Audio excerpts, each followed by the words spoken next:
Et bonjour, bienvenue, c'est le 12-13 en Nord-Pas-de-Calais. Voici les titres. Les anciennes cloches de Notre-Dame de Paris au cœur d'un combat juridique.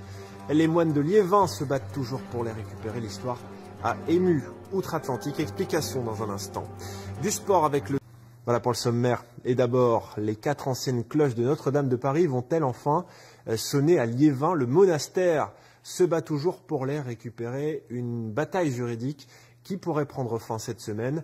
La presse internationale, en tout cas, s'en est émue récemment. Explication Florence Mabille et Myriam Selcher.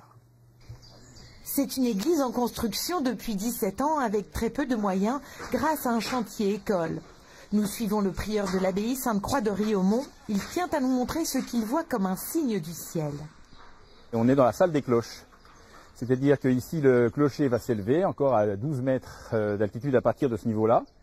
Et ce qui est extraordinaire, c'est qu'on s'est rendu compte qu'à 6 cm près, ces cloches peuvent tout à fait fonctionner dans ce clocher tel qu'il était imaginé auparavant.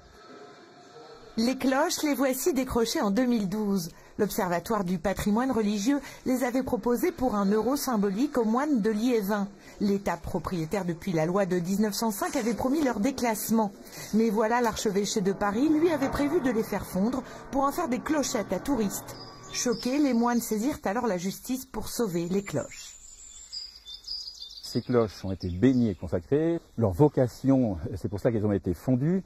Et il y a des gens qui ont travaillé sur ces cloches, ils les ont voulues, ils les ont désirées, ils les ont bénies et consacrées. C'était pour qu'elles sonnent, si possible, jusqu'à la fin du monde. Et bien qu'elles soient décrites comme de qualité sonore... Dans leur croisade, les hommes de Dieu se font aider d'un homme de loi.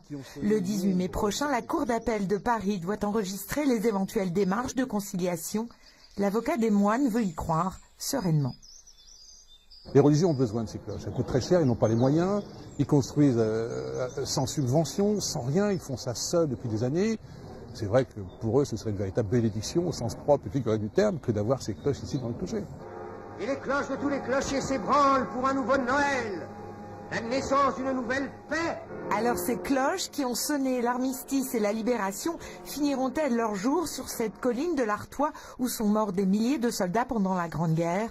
Pour le père Jean-Paul, ce serait un magnifique symbole. Ici, il y a aussi des Allemands qui sont tombés aussi pour leur patrie. Et donc ces cloches sont là aussi pour une certaine réconciliation de tout le monde, pour la paix aussi. Elles vont sonner la paix. Des cloches attendues ici à Liévin où les moines espèrent en la justice des hommes.